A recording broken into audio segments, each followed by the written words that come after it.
Hello and welcome to Best of the Rest. Normally, this is a show all about poorly received comic book movies, but today we are going to be talking all about the brand new movie Doctor Strange in the Multiverse of Madness. Just released and by all accounts so far seems to be pretty well received. But you know what? We're still going to talk about it. We're going to do what we normally do. We're going to dive into all the positives, the best performances, our favorite scenes. Andrew, I'm super ready to jump into this. How are you feeling? I'm feeling pretty positive. All right, feeling pretty positive. I didn't even introduce you properly. I'm just ready to talk about the movie. I set the stage a little bit. Just saw it for the second time today. We're recording this the Saturday of opening weekend. I saw it Friday, and I saw it again today because it's worth seeing that many times. And as I understand it, you have also seen this film multiple times, yeah? Yeah, I actually saw it twice on the first day though. So I saw it. I saw it at 3:00 Thursday and then 7:30 on Thursday. Awesome. I assume with different people. I saw it with just me and my wife on Friday. Then we saw it with some friends today. Was it similar for you? Yeah, I was actually the original screening. I was just going to go by myself because why not? I can. And then I was going to see it with friends later. But actually, one of my employees ended up being like, "Can I go too?" So two different groups of people. Awesome. Now, before we jump into the movie, the performances, the best scene, all that good stuff, what was your hype level before this movie came out? On a scale of 1 to 10, let's say a week ago. Looking forward to this movie. How were you feeling going in? I mean, I was feeling pretty positive.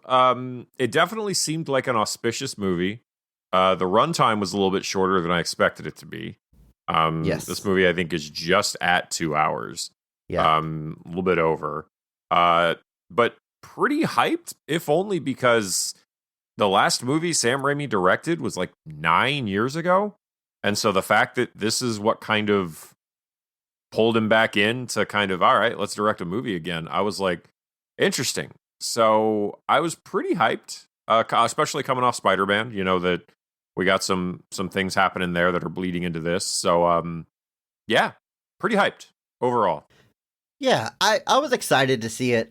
Friend of the show, my wife, was crazy hyped for it. I mean, she is all about Wanda. That is her woman, her favorite character in this universe. So she was, dying to see this movie.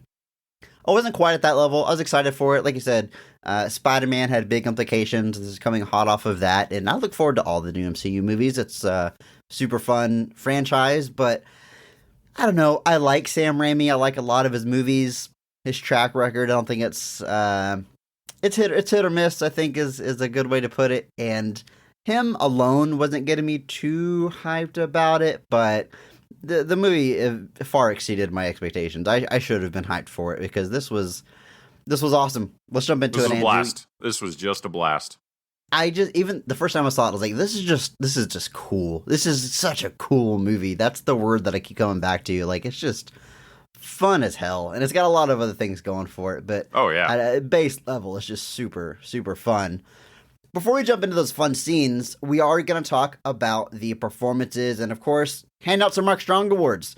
Mark Strong Award goes to an actor or actress that goes so far above and beyond the Call of Duty, they actually elevate the quality of the entire film, or at least elevate the role that they were given. Andrew, go ahead and kick us off. Who gets your Mark Strong Award for Doctor Strange in the Multiverse of Madness? I don't think there's any real question. I think it's been pretty unanimously agreed upon that if there's a singular performance that's going above and beyond in this movie, it's Elizabeth Olsen as Wanda Maximoff / Scarlet Witch. She is agree. She is going hard. That's not to say that other people are not showing up and doing the work, but the emotional weight of the character she's playing being coupled with just how insanely powerful she gets to be portrayed as in this movie, and being able to balance all that, still be slightly empathetic, and then just have that whole arc and be able to land it and be able to do all that emotional heavy lifting. Yeah, it's Elizabeth Olsen as Wanda, as far as I'm concerned. Yeah, it has to be. I can't imagine someone disagreeing. I mean, I knew we were going to be agreeing on a Mark Strong Award going in. She is just so damn good in this movie. And she's always been good in the role. Like most of the MCU cast, she's gotten better every time she's got to play the character more and the character evolves. And WandaVision, if you watched it, it made you care about the character probably much more than you ever did in the movies. I mean, she was cool in Civil War and Age of Ultron and Infinity War, all those other places she showed up. But WandaVision, really, we got to sit with these characters, her and Vision, and just really get to know them and their motivations and what they want. And ultimately, that show was being about her grief and loss of her husband, Vision. And that continues. I mean, her in this movie is a woman fueled by grief. So even whenever she does some pretty evil stuff, and man, she does some evil stuff, you always have, like you said, that empathy or that sense of understanding or that sadness that this character has fallen so hard due to the things that have happened to her. And she portrays that so well. There's, not to jump into scenes too much, but whenever she first goes to confront Strange at the temple there, she has tears in her eyes. Like, she's telling him, like, I'm going to take America. I'm going to do this. And she's welling up as she's saying it, but she's still menacing. She still means it. But everything is painful for her. And like I said, it's all fueled by the grief. And she just conveys that with literally every scene that she's in. She's just so damn good at it. And not to turn this into a backward compliment, but I go back to like Age of Ultron, and she's a pretty minor character there. She's introduced. There's been a lot of jokes and stuff made about her accent that seems to be inconsistent. And that was kind of like, you reflected on that one movie alone. Like, yeah, she did pretty good. Her accent was kind of, there just wasn't a lot to sink your teeth into. And you jump to now, and it's one of the most fully fleshed out, realized characters in the MCU. And, got to owe that to Elizabeth Olsen. I agree. And like the problem too in something like Civil War or Age of Ultron or even Infinity War and Endgame is she's this just sliver of a massive story. There's only so much time you can give to this character, and you get an arc that goes through those. Obviously, the initial arc with Vision, but with WandaVision in this, she's graduated to that kind of lead character status as some of the OGs start to kind of fade into the background. She's emerged as one of these major figures is going into phase 4 and beyond. And WandaVision obviously being a whole focus on her character, and now here being, essentially the lead villain of this piece. She's gotten a chance to really kind of find it, refine it, and really make it her own. And she makes the most of it here. She's doing it all with style. I agree. It's a funny way to wrap it up. But hey, let's talk about the other lead of this movie. Doctor Strange himself, Stephen Strange, played once again by Benedict Cumberbatch. And we just praised Elizabeth Olsen, and she's definitely the Mark Strong Award winner. But man, this is probably Benedict Cumberbatch's, Benedict's best turn as Doctor Strange so far. I think he's really got a grasp of this character. And again, part of that is because it's almost easy to forget he's only been in his solo movie. He's a star of that. And then after that, he was just in Infinity War briefly and Endgame briefly. And like you said, he's kind of just filling this kind of plot point. We're not really diving into the character itself. So this movie is really a chance to us to dive more into his character, just like we did with Scarlet Witch, Wanda there. So I think he's an awesome Doctor Strange. I've always liked him as Doctor Strange, although Ethan Hawke was up for the role, and part of me always wanted to see Ethan Hawke in the role, but he's won me over. I like the guy. He works. He's a good Doctor Strange. I mean, Joaquin Phoenix was in the running for Doctor Strange at one point. How weird would that have been? That old Joker. I can't imagine him doing like the Spider-Man movies and things like that. But yeah, but Benedict's another one who like got Doctor Strange, and then had like that cameo in Thor Ragnarok, and then was Infinity War and Endgame, and like then really Spider-Man in this. So really, since he's shown up, he's been featured pretty heavily in all the big moments since then. And again, I think it's a similar thing of like every performance gets better. He gets more comfortable. And here, I think, like I said, he's pretty much got a perfect handle on it now. And he said that he's got no intentions to stop at this point. He's, awesome. I mean, the end of this movie certainly implies that there's plenty more places for this to go, for him to go specifically. But yeah, and not just that, he's playing a lot of different versions of the character here. He's playing the main Strange. He's playing a fairly analogous version at the beginning that's based off of, I love his suit. Excuse me, he has a ponytail. That is not the same Strange at all. There's a universe where I have a ponytail. But no, I do like, I love the costume he's wearing there, because it's based off his look in this run of Defenders they did in 2011 or so. And I really think it's an awesome, unique look that makes it stand apart. He obviously plays, briefly, he plays an alternate version from the where he meets the Illuminati. And then he obviously plays this version corrupted by the Darkhold. So he gets to flex all these different muscles in the same movie, kind of playing. A few versions are all kind of meant to be kind of in the same vein, just character-wise. But then this Darkhold version is just a full-on dark, sinister version. And it's obviously completely different. But he nails it all. I think he does a great job with all of them. Like I said, it really just builds that, like, this dude has a handle on it now. And yeah, I can only hope that he keeps doing it. There's one more version that he plays that we'll talk about when we get to scenes, but it's a lot of fun. I think one little fine tuning of his character is that I think a common criticism I heard that first movie and his first two appearances is that he was almost too similar to Tony Stark in his sense of humor, his deadpan delivery, and he never talked like Robert Downey Jr. all fast and everything, but he was always a smartass in a very similar way. Yeah. And he still is, but it's tweaked just enough that it feels much more natural. And part of it is character growth. He's just less of a jerk these days and has a character arc in this movie that is about being less of a self-centered jerk. But it's I guess some of the mean-spiritedness maybe is taken out of it for the most part. And I like it. He's growing on me. He's growing on me a lot. I like it. Yeah, I think obviously having watched Stark die to save half the universe, I would imagine that might change, might be like, oh wow, maybe I shouldn't be such a massive It changes tool. you. But yeah, and especially because like that, you mentioned like the scenes where it's Strange and Stark together, like it's just nonstop, just snark back and forth endlessly. And so yeah, he's definitely softened up a bit now.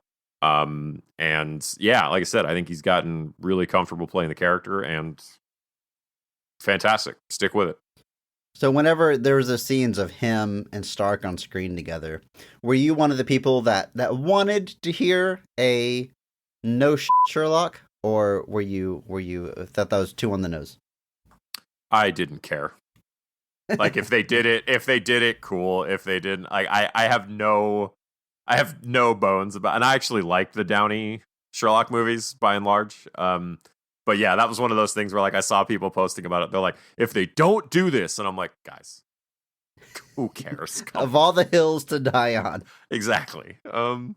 There is a scene in this movie where he says no to the Illuminati, and I'm like, is he gonna do it? He doesn't say Sherlock at the end of it, so I think that ship has sailed. But let's keep moving through this cast. Benedict Wong. We have another Benedict in this movie playing Wong. It's very funny to me that he's also named Benedict, and his last name is the character's name. He plays Wong. He's awesome. I love him every time he shows up in these movies. Another guy who was, of course, in the first Doctor Strange. He's had a few cameos here and there throughout. He popped up in Shang-Chi, I think, most recently before this. But yeah. Spider-Man, most recently before this. That's true. He's shown up a lot, and I love it every time he shows up. I mean, we were just talking about how some of these characters have to grow into the role. I think he's been nailing this since day one. He's just a great foil for Doctor Strange. Doesn't take his crap. Very confident in his abilities. He's great. Love him. Yeah, there's an ego to the character, but it's not the same type of like snark that like Strange or Stark even has. It's this kind of more just deadpan, like you said, he just doesn't buy into it. He just does. He just does no time for your crap. And I like his sense of humor is good. And like obviously we've had this now recurring bit that he's the Sorcerer Supreme because Strange disappeared for 5 years, so he got the role. And since Strange is back, they haven't given it back to him. So Strange is kind of a little what's salty. the word? A little salty about that. And this movie has a nice little conclusion to that kind of. I think I liked that moment a lot. But yeah, he's great. And he gets a little bit more to do here. Like, obviously, he's a part of the B plot, I suppose you'd call it. Gets some cool moments here, gets to get into the thick of the action. And yeah, Benedict Wong rules, though. I've been watching him and stuff for, it feels like forever. Like, he's literally in, like, I watch shows from like 10 years ago and I'm like, oh, hey, that's Benedict Wong. Like, he's in an episode of the IT Crowd randomly. It's like, it's just stuff like that where I'm like, dude, put him in all the things. I agree. Xochitl Gomez plays America Chavez, a new character to the MCU with the ability to travel the multiverse. And, man, this kid does a great job. Holy hell. So good. Like, just, she's got like that youth energy. I'm about to sound like the oldest man. She's got that like youth, young person energy that doesn't come across like it was written by a 40-year-old man. She's not flossing. She's not using outdated It feels very natural. slang. It feels natural. Yeah, she's just a kid. Much like, Tom Holland does a great job as well in the whole Spider-Man cast. Like, they just are a kid with that youthful energy and some of that innocence and naive at times, and genuinely has a lot of funny moments. I mean, just absolutely own this role. What a great find. Oh, yeah. Casting her. I just told you before we started that, like, she's 16. And I would have assumed that she was, like, at least early 20s, just because that's typically how this stuff kind of goes. But, man, she's 16 and just hanging in alongside Cumberbatch, Wong, Olsen with no trouble. Like, she fits right in. There's never a moment that it feels like she's not up to the task. She gets her own great arc in this movie that I really, really liked.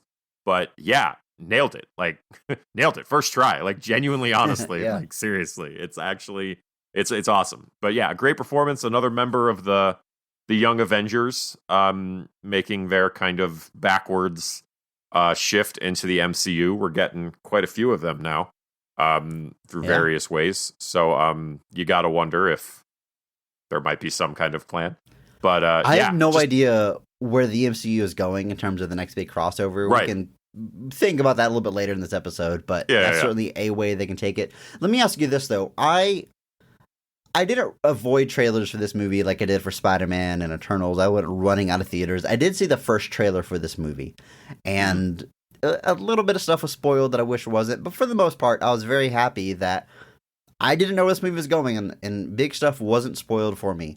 And in fact, looking back on it, they were pretty deceptive with that trailer. They really made you think it was building up towards Doctor Strange versus Doctor Strange, which is an element in this movie, but not the main fight. So kudos to them. There's even line from the trailer that wasn't even in the movie to help that misdirect. But at any rate, what I'm getting at is I did not know America was in this movie, but I think she's in that trailer. I think I just forgot or blocked it out. She is. But and if she's in the very first scene, you see her jacket and the star. I'm like, wait, I recognize that. I know this character. And they just call her America Chavez throughout the movie. Andrew, does she have a superhero name or a made-up name, as Tom Holland Spider-Man would say? She uses Miss America at some point. But by and large, yeah, she's just kind of America. And I mean, like, yeah, but at some point she does call herself Miss America after, who was the original Miss America? Madeline Joyce was the original Miss America from the 40s. So they did slot her into that name eventually. Gotcha. But for a long time, she kind of really was just America Chavez. I mean, I guess Doctor Strange is actually Doctor Strange. It's his name. Yeah. I mean, there's a whole joke in one of the Avengers movies about that. Yeah. Oh, we're using our made up names. I hate that joke. A joke that I just referenced, and yet I'm just now putting it together. Okay, moving on through the cast. Rachel McAdams returns to the MCU. Unlike some of these other characters we talked about, she was in Doctor Strange 1, and then we just haven't seen her again as the character Christine Palmer. So super happy to have her back. Rachel McAdams is fantastic. And at first it was looking like she's going to have a small part in the beginning of this movie. She's getting married. Doctor Strange is pining over what could have been. But we meet some well, I guess one other version of her that plays an important role. So she gets, Yeah. at the end of the day, some pretty significant screen time, gets to even help a bit with the final fight. And again, it's a welcome return to the MCU, is how I'm going to put that. Yeah, I feel like I read somewhere that she wasn't super jazzed on coming back, and that may be just me remembering wrong, or I might be crossing wires with Natalie Portman. I'm not sure, but I was glad that she had a lot to do here. Like, she shows up at the beginning, and it's the wedding, and that was all, like, even in all the trailers, that was all we saw of her. Like, we had I don't think there was a note of her being part of the multiversal piece of this. So to have her come back and be a big part of that conclusion, I mean, because she shows up when he gets to the Illuminati's headquarters, and she's pretty much in the rest of the movie at that point. She gets a big cool moment where she gets to roast some damned souls, and it's like, go back to hell. And I was like, yes. Yes. I was like, yeah, awesome. I was like, this is great. That's like one of the moments where I was like, yep, Sam Raimi made this movie 100%. But yeah, I was glad to see her kind of get upgraded and have something to get in on the action. I like seeing the women not just sit back and have a big part and them having a big part to play. So I was glad to see it. And that happens a lot in this movie. There's a lot of female characters on the front lines, taking up screen time, getting the attention that they deserve. And it's, I mean, we can jump more into this later too, but the movie's called Multiverse. The movie's called Multiverse of Madness, which is Mom. It opened on Mother's Day. The theme is all about a mother that wants to be with their kids. I mean, I don't think any of the stuff is a coincidence, but I think it's all done very well. I agree. The cast, we have Chiwetel Ejiofor. Ejiofor? Damn it, I was practicing this before I hit record. I thought it was the Ejiofor. Chiwetel Ejiofor. I think that's it. I have it spelled out phonetically, then I'm having a hard time reading it. But at any rate, he plays Carl Mordo. We saw him in the first Doctor Strange, and he did not like Doctor Strange, Andrew, if you recall. At the end of that movie, in a post-credit scene, it sets him up as a bad guy for Doctor Strange. And then again, we don't see him again until this movie. Doctor Strange was busy, handling some other important stuff, so we never got to come to blows with little Carl there. But in this movie, actually, we're going to talk about the performance, but let me ask you, Andrew. He mentions, in my universe, he dedicated his life to trying to kill me. Are they implying that they have fought in the MCU? Because we've never seen that on screen. We haven't. And because the end of Doctor Strange 1, Mordo basically is like, magic is a pest, and decides that he needs to take out all magic users, because if nobody uses magic, he kills Benjamin Bratt, straight up. Yeah. And he's got the face of an angel. How are you going to do that to Benjamin Bratt? How can you do this? But we have not seen them fight. It may be an implication of that. It may be just Strange riffing on the whole, he hates magic because of me, because that was the whole thing, is Strange's desecration of magic is what kind of turned Mordo. I read that the Prime Mordo was in a previous version of this movie, but it was ultimately cut. He did not fight Strange in that cutscene, though. He fought Wanda in that cutscene. Interesting. Apparently that was going to be right at the beginning. There was going to be a Mordo-Wanda fight. And given how the rest of this movie goes, you could probably guess how it ended. So I'm glad it got cut, because it gives us a chance to revisit Mordo and Strange down the line in the Prime universe. So, but yeah, we haven't seen it, but, the implication is certainly there. Good performance, though. I like him as the character. He's good at putting on a charming face, but underneath he has this burning hatred, seemingly across all universes, and he plays that very well. I like it. I do like it. Like his last line in the movie, where he's like, "I'm starting to see why your version of me didn't like you." Yeah. All right, Andrew. It's time that we get into the casting of the Illuminati, who we knew was going to be in this movie, or at least we had an educated guess. They didn't say the word Illuminati in the trailer, but you see these people, this Chairs. high council, and you hear the voice of Patrick Stewart. That's the biggest thing that was spoiled for me in that trailer. I knew that was Patrick Stewart, but there's some other surprises to be had. But let's go ahead and talk about Patrick Stewart back as Professor Xavier after he said he would never play the character again. He said, "I'm retiring with Logan." The old MCU and their dump trucks of cash or whatever they did. They damn it, they got him. I'm gonna have to edit that out now. Sorry. Was it worth it? Was that joke worth it, Andrew? Yes. It was absolutely worth it. No, yeah. So this was spoiled. I got another facet of it spoiled for me later, which was that he has the hover chair.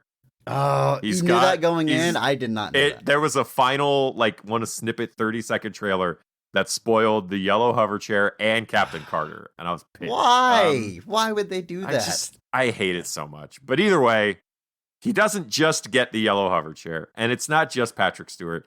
He gets the X-Men 97 theme as he wheels onto the screen, and I was like, this is all fan service, and just cover me in it. Give it to me. I didn't care. I was like, this is great. And hell, the implication... Sorry.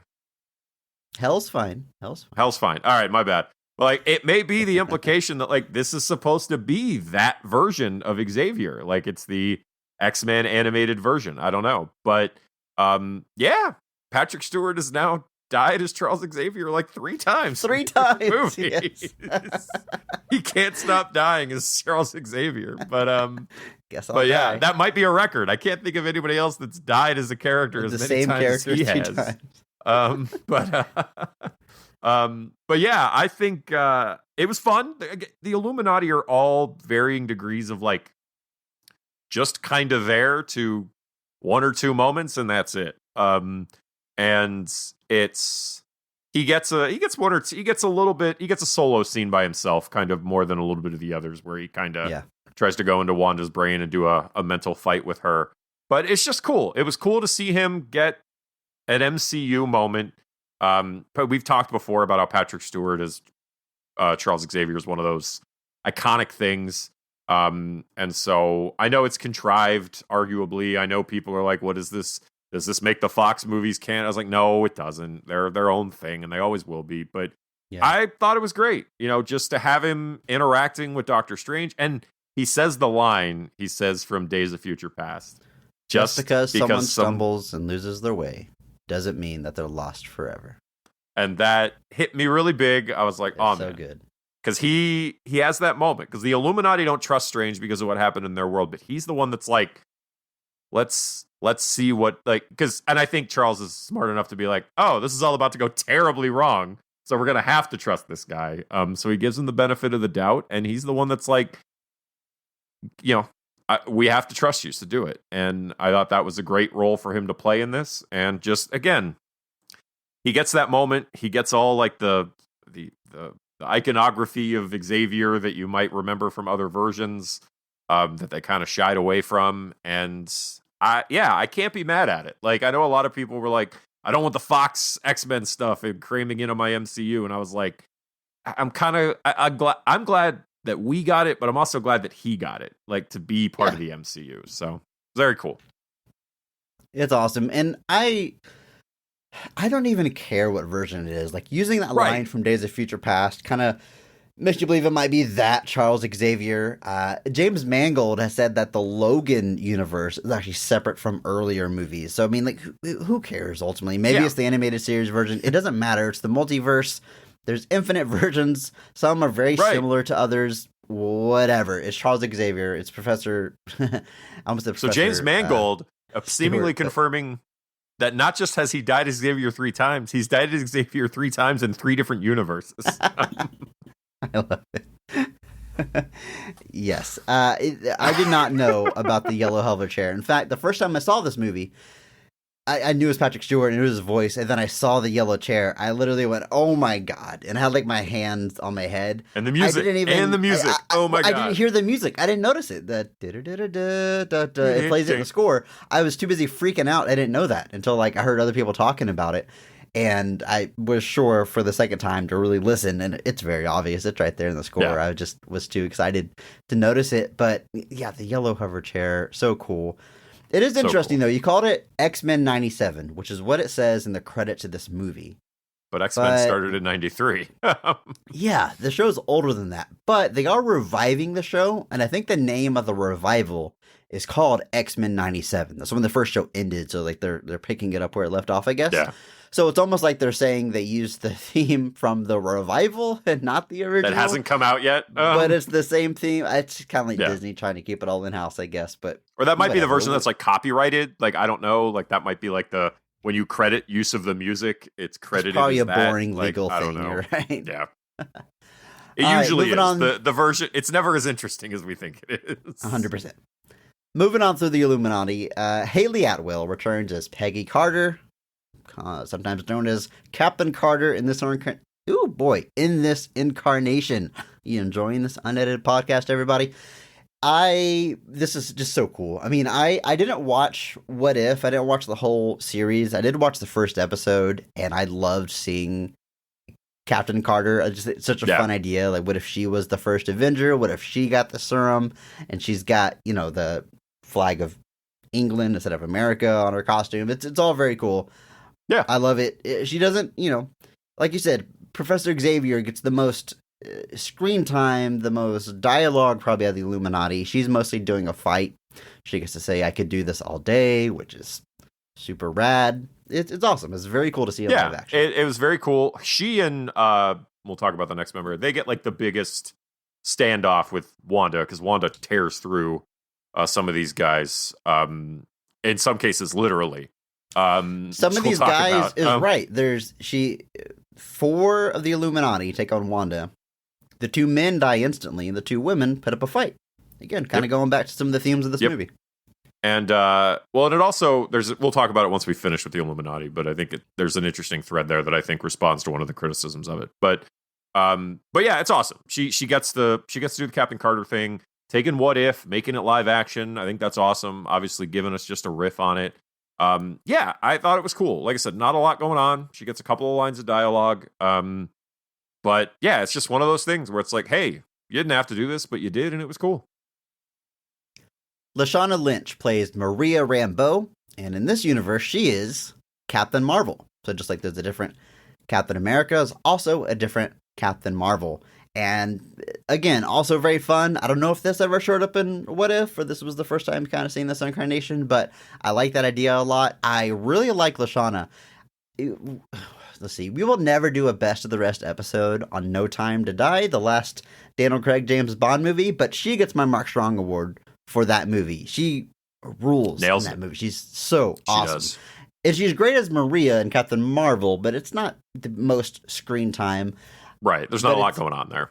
Right. But seeing her here as Captain Marvel, using those powers, flying around, again, just great. I don't know if this is fan service. I don't know what you call it, but it's fun. Well, yeah, because it's cool to go Maria back to Rambeau has had or Monica Rambeau, sorry. Maria Rambeau's a different character. Monica Rambeau has had a bunch of different identities. She was Captain Marvel for a time. Then she was Photon. This is Maria, though. Monica, isn't Monica her daughter? Monica's... Yes, sorry. This is Maria Photon. Rambeau. Get my wires crossed. Yeah. Holy hell. There's way too many characters to keep straight, Chris. I can't do it. I cannot do it.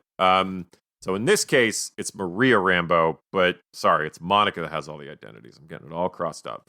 So this is kind of, it's basically just we've got a different universe where Maria becomes Captain Marvel instead of Carol. And she has the probably the most direct fight with Wanda where she gets the most in. She stands against her one-on-one more than the others can for the most part. But I thought it was awesome. Like I said, Lashana Lynch is awesome. She was great in No Time to Die. She's great in almost everything she does. She's just like, she's another one that's just so cool. Like when she's in No Time to Die, I'm just like, this woman is cool. Like she's not phased at all by James Bond or his crap. Like she's not phased by any of it. She's awesome. And seeing her here, again, just a small moment, but she gets the big moment, big fight with Wanda kind of one-on-one. And it's awesome. Anson Mount plays Black Bolt. Now, this is the only member of the Illuminati that I personally did not recognize, but I do know now that this actor played this character in The Inhumans, a TV show pseudo set in the MCU that I've heard not a single positive thing about ever. This show seems to be universally hated. All that much cooler, I think, that they would pull this actor out of that show and put him in here and kind of, I don't know. I've never seen Inhumans. I don't want to say anything negative about it, but I don't know if you call this a redemption or what. But it's just cool that even though, again, the show wasn't well received, they still use that actor. We're not running away from it. Yeah. Yes. I like that. I like that a lot. No, yeah. And first off, he looks awesome. Like the way they did Black Bolt's costume here, like the scene on Titan when he flies in to fight when he flies in to fight Wanda. I was like, dude, this guy looks awesome. Like they got the costume and they did it completely right. Because like in the show, I don't know if I ever saw past the pilot. I don't think he ever wears like the mask. I think he's maskless the whole time. I also love that his name is genuinely Blackagar Boltagon. That's his actual name in the comics. Yeah. But yeah, this was another one where like again he gets the moment where he toasts 838 Strange, gets that thing. And then the way he dies, I genuinely was like, what the hell? Like, that blew my mind, honestly. Because I was like, they really did him that way. Words. Yeah. I guess, I'm sure we're going to talk about the scene later. You know what? I'll just save it. We're going to talk about that scene later. I'll save we'll talk about it. I agree with what you're saying. But it genuinely, like, yeah. Yes. Let's talk about the last member of the Illuminati. John Krasinski plays Reed Richards, Mr. Fantastic. This is internet fan fiction come to life. This has been what the internet's been screaming for 4 years. They want John Krasinski as Mr. Fantastic. They want his wife, Emily Blunt, as Sue Storm. And I guess as of right now, we don't know if that's going to happen or not. They haven't released the cast for the Fantastic Four movie that is coming. So this is either a fun nod to those fan wants as fan casting, or this is kind of a sneak peek of what we're going to get. Remains to be seen, but so far it's really fun seeing John Krasinski as Mr. Fantastic. This was nowhere on my radar going into the movie. Even though the Illuminati was there, I should have suspected we'd see Reed Richards, but I didn't. And I definitely didn't think we'd see John Krasinski. As soon as you see him in that uniform, it looks just like all the Photoshops that I've seen online of people like Photoshopping him as Mr. Fantastic. And it's awesome. It's John Krasinski as Reed Richards. Just imagine if it was Miles Teller. Man. Oh, here's the thing. After I saw this movie the first time, I was reflecting back on it. I was like, it was cool. It was cool seeing John Krasinski. But part of me was like, I really wish it was Johan. I kind of do. Like, you did the thing for Anson where you gave him a chance to come back and kind of be a more classic version of the character. Because I'll be honest here, I got Krasinski spoiled for me like the day before. And I was so mad. So did Rachel, was like my wife, yeah. I was like browsing on Reddit, and like some subreddit I'm in posted this thing that was like Wanda meets the Illuminati, and the thumbnail was even blurred. But just looking at it, I was like, it's fucking Reed. Damn it, sorry. It's Reed and it's Krasinski. Like I just knew. I was like, I could see it in the face, I could see everything. Because I had heard Reed was in it, but who was playing him was in doubt. Like, because Reed apparently was a later addition to the movie. The original Illuminati apparently did not have Black Bolt or Reed on it. It was Xavier, the others, and then it was Bor, I think, Thor's grandfather, Odin's father, a version of him. And then he was going to be the one that went against Wanda first and kind of got shredded, and then we'd get the big fight between Captain Carter and Captain Marvel and Wanda. So they switched that at some point to bringing in Krasinski and Anson. But I'd heard that Reed was in it, but the question, so there were people saying that they thought Johan was going to do it. And again, I was all about that. I thought it would have been a really cool thing to see, to have him be the classic Reed. Although I don't think he's that far off from classic Reed in his movies. That might be our hot take. But my friend was texting me and was like, I got spoiled on it. Is Krasinski and the costume good? And I was like, you could say it's fantastic. But he was so mad at me. But But he was like, did they nail the look? And I was like, look, the look is great. He acts like Reed. He's got all of that. And then he gets turned into spaghetti. But Yes.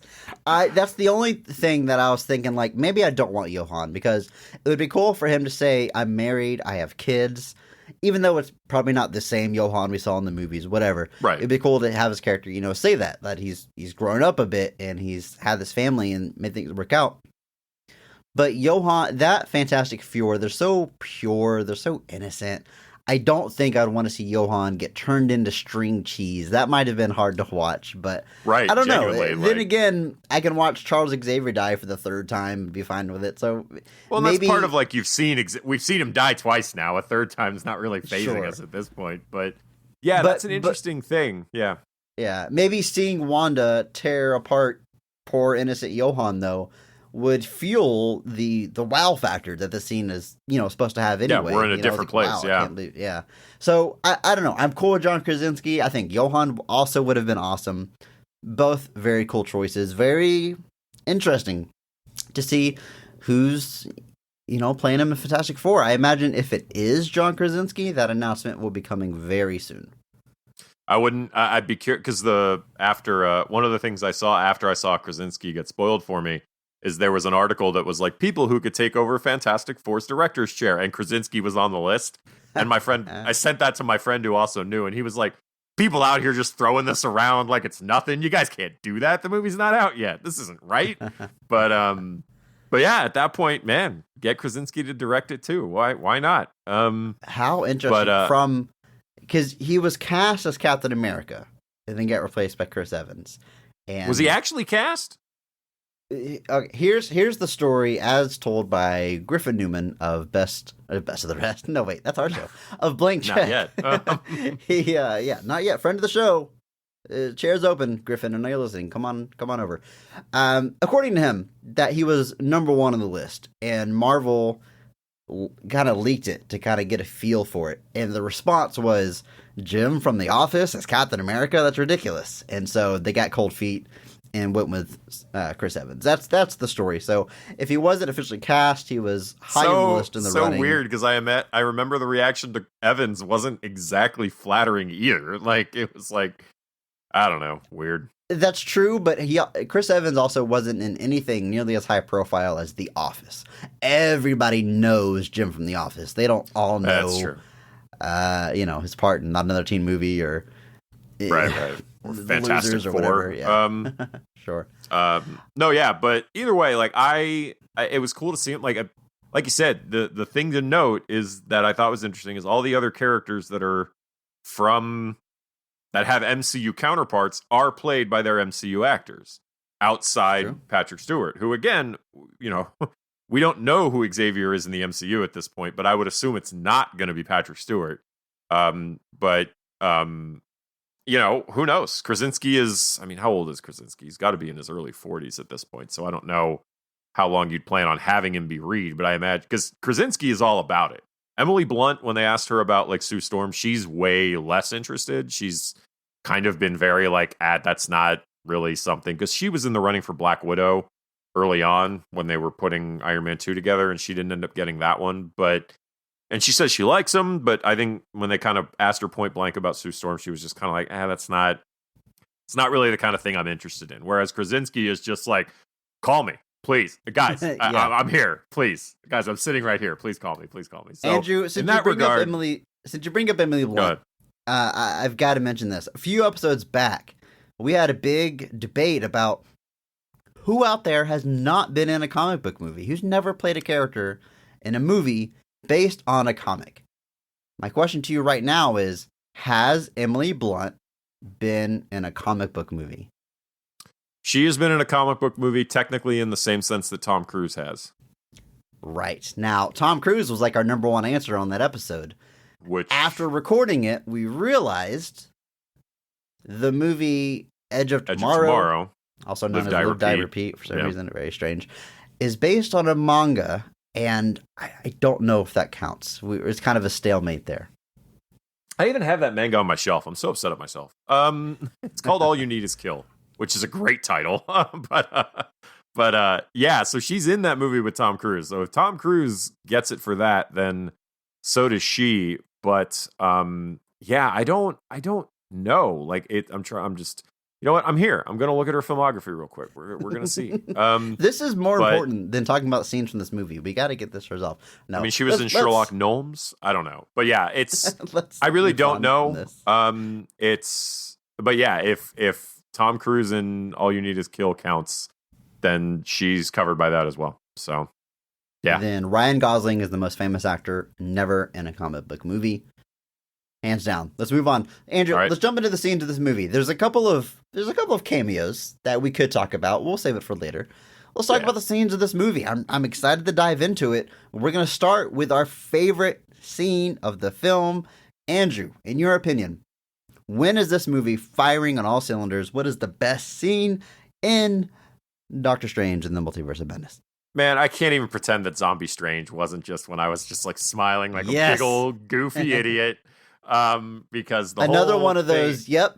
This is Sam Raimi. Like even the scene where like the lightning strikes and he does the whole Frankenstein thing and he comes out of the ground with like all the best. Like I was like, yes, give this to me.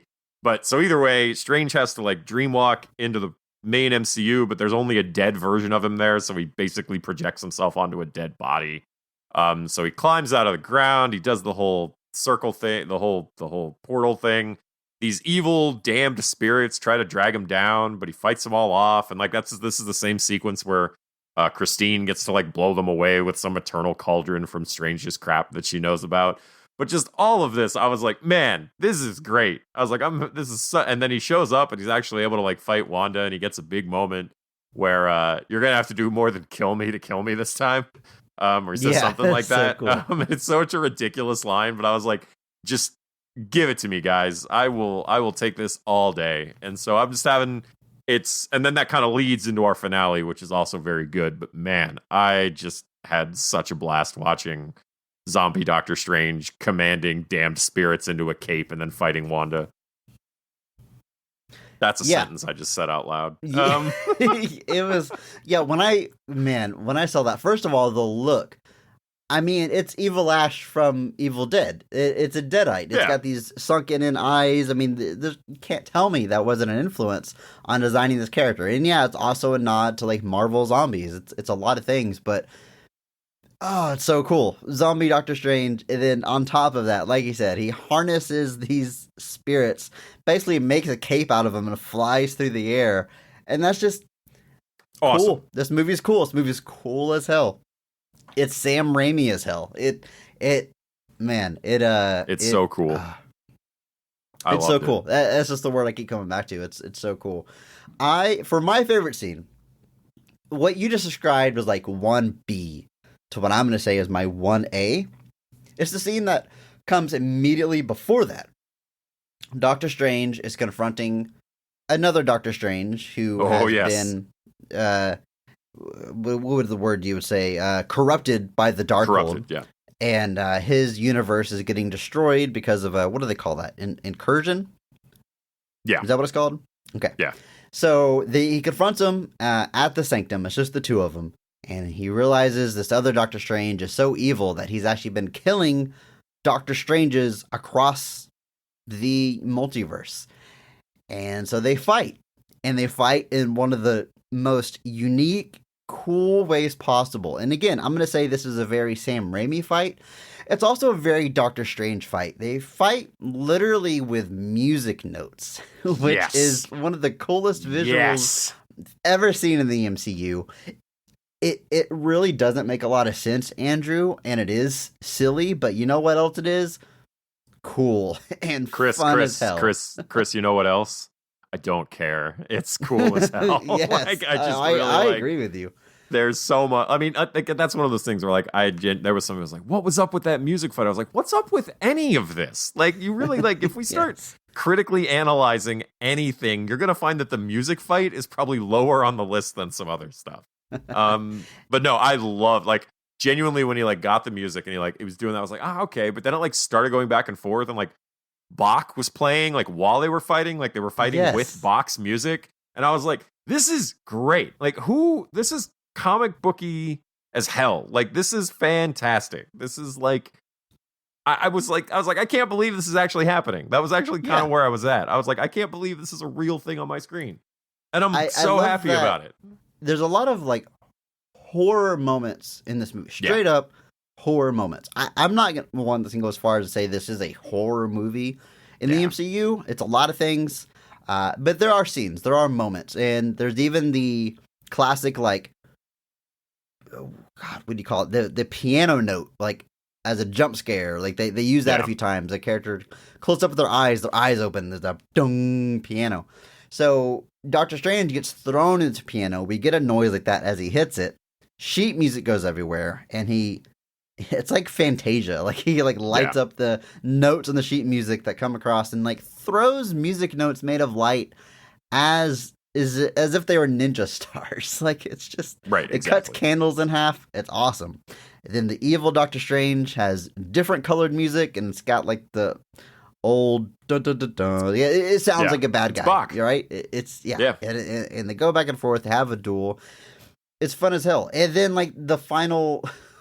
They're like locked in a stalemate, and he uses a harp to create a note, like one last note that he needs to blast evil Doctor Strange through the window and onto a spiked like an iron fence. Yes, yeah. And then his third eye in his forehead opens up, assuming that he might have survived that fall. I don't know, Andrew. We're going to jump into that later. This whole third eye thing. I think, hoping you have some insight for me, because there's clearly some implications there. But yes, that scene immediately goes into zombie Doctor Strange. So really, my favorite scene is all of that together. But I guess they're two separate scenes. So I'll take the music note fight. You take the zombie, and we're recognizing probably the most fun there is to be had in this movie. A movie that is full of very fun things. Yeah, this movie it's just a blast. Like, I finished it the first time, and the guy I was with was kind of meh on it. Like, he was really kind of like, eh. Like, he's like, I just feel like I watched, like, WandaVision 2. Like, it didn't feel like we got a lot of Doctor Strange. I was like, we did, though. Like, I was kind of like, and so I left it. I was like, man, am I crazy? Like, I loved that. Like, that was great. And then I saw it the second time, and, like, it finished, and, like, I turned to everybody I was with, and I was like, thumbs up. And they were like, dude, that was great. And I was like, oh, thank God. I was about to have to drive home in silence, reevaluating my life decisions. But yeah, thankfully they were all like this was people that were fairly critical of things sometimes, like, but they were all like in agreement that like it was super Sam Raimi-y. It was awesome. The Doctor Strange stuff was cool. Like, everything was awesome. I had so much fun with this movie. It was just ridiculous. Like, I want to go watch it again for a third time. I'm probably going to see it when I'm in Houston later this month. Awesome. Yes. Speaking of horror elements and moments, they're sprinkled throughout the movie. I think maybe the first instance where I would be like, that straight up horror is Wanda using reflections to kill people. And then she crawls out of the reflection of a gong all twisted up. And then snaps her body back into place and spins her head. And you hear the bones cracking. Very Sam Raimi, very horror, straight out of The Ring. Yeah. But the one that takes it, dials it up to 11. You mentioned earlier, it's Black Bolt getting killed. Because his power is that his voice it's very powerful. It can destroy you, as it did to their Doctor Strange. And he takes in a breath, load his weapon against Wanda, and she erases his mouth. And he's freaking out. Finally has to exhale, and that can't leave his head, so it just explodes his brain, and his head caves in, blood comes out of his nose. This is a PG-13 movie. This is the MCU. Andrew, this kind of stuff is not supposed to happen. No, it is not. And then that is immediately followed up by Reed, has a brief moment with Wanda where she's like, first off, she says a stone cold line where he's like, I have children, I understand. And she's like, is their mother alive? And he was like, yes. And she's like, good, they'll have someone left to raise them. And so he takes that moment to stretch his arm at her. But she just literally lifts him into the air, literally turns him into spaghetti, grates him essentially, and then blows up his head when that's all that's left. Now, what did get me in this scene briefly is I was like, You guys just gonna stand there and watch this happen? Like Captain Marvel and Captain Carter to be do nothing to stop that. They just kind of happens. But yeah, I mean, you can headcanon she was holding him back. Who cares? Like, that's not the point of it. Well, because I've seen people that are a little like, why? Like the Illuminati defeated Thanos. Why weren't they able to beat Wanda? It's like, well, first off, if you watch Endgame, Wanda pretty much is about to single-handedly take down Thanos alone until he blows up his entire own army to stop her. But secondly, like the whole point of the Illuminati from the comics, or at least a recurring thing, is that they're way too confident of themselves. They're so egotistical. They don't believe there's anything they could be unprepared for, especially these guys. And that's seeded earlier in the scene where they tell Strange straight up, you're what we're worried about, not Wanda. We can handle your little witch. That's what they even say. Like, they're not worried about Wanda. They're focused on Strange. And that, again, it's the ego thing. It's like they're not even considering that Wanda's a threat. They're not even worried about it. Like when Black Bolt's like he's all primed, ready to go when Wanda's about to pick a fight. Like, they're not worried about it. And then she steamrolls them. And it's like, yeah, because they were egotistical. They're like, we beat Thanos. What could possibly happen to us? You could get turned into spaghetti, John Krasinski, and that's what happens to you. Yeah, not to mention, they have a version of Wanda. Their Wanda has not become the Scarlet Witch, we can presume, because the events of WandaVision can't happen in their universe without Vision. Anyway, they're probably basing things off of what they know in their universe. In their universe, Doctor Strange was the biggest threat. In their universe, Wanda is just a witch, or just someone that they could probably easily handle. And you're right, that's all seeded. And I have heard people go both ways about this scene. Some people seem to think that it makes the Illuminati seem really dumb or incapable. There's maybe some truth to that, but I see it more as, no, Wanda is just the most powerful being in the multiverse. She is just so powerful that even this super team of heroes in this universe is going to be no match for her. She cannot be defeated. And she's not defeated by any external force at the end of this movie, which we'll get to. So they hold true to that. They build her up to being crazy powerful, and they don't back down from it. And this is her showing just how insanely powerful she is. And Andrew, this has to be an homage to Carrie, right?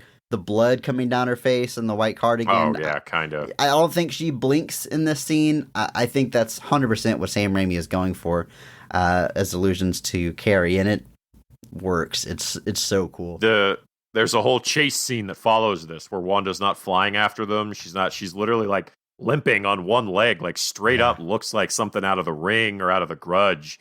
And just, I'm like, again, you know what you're doing here. You're setting it up. You're playing it for, like, you want the audience to be afraid of Wanda getting a hold of these. And that's also what the Illuminati scene reinforces. Like, you've already kind of gotten this when she steamrolls Kamar-Taj, but now she's facing off with these iconic superheroes, and she basically steamrolls them. The only one that gives her a problem briefly is Captain Marvel and then Xavier to a degree. But Xavier's only even able to, like, hold her off. He's not able to stop her. But at that point, like, I'm just like, oh God, I don't want Wanda to get a hold of any of these characters because she's going to kill them ruthlessly. Like, it's you're scared for the characters at that point. And that's, I think, what's kind of the bigger thing you take from that is, it's like, oh, Wanda can beat anybody. And these people are not going to be able to stop her at all. So what are they going to do? So that increases the tension. It increases everything, and worked as far as I was concerned. Yes, I love that scene. I mean, we've never seen heroes, good guys, get killed so mercifully. I know we have in Infinity War where, you know, they get dusted, and that's one thing, and that's not to take away from the impact of that. But this is another level, seeing heroes get killed this way. I mean, Captain Carter gets cut in half. She gets cut in two. And with her own shield. They don't show it, and that's almost worse. Like, you see her fall out of frame, and you know what's happening. It's man, it is brutal. Brutal. And that chase scene after through the tunnels, she's limping, like one ankle is broken or something. Kind of reminds me of Terminator. She has the glowing red eyes as well. I mean, that's start drawing allusions to that too. Great. Yeah. Good eye there.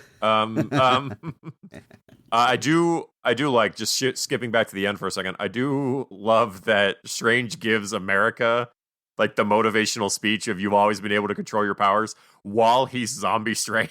So it's this giant motivational speech about like, you know how to control your powers. You always have known how to control your powers. You always end up in the right place. You can do it. Well, you can see the left side of his face, including straight through to his teeth. Like it's a very Sam Raimi type thing to just have like this motivational speech being given by a zombie, essentially. But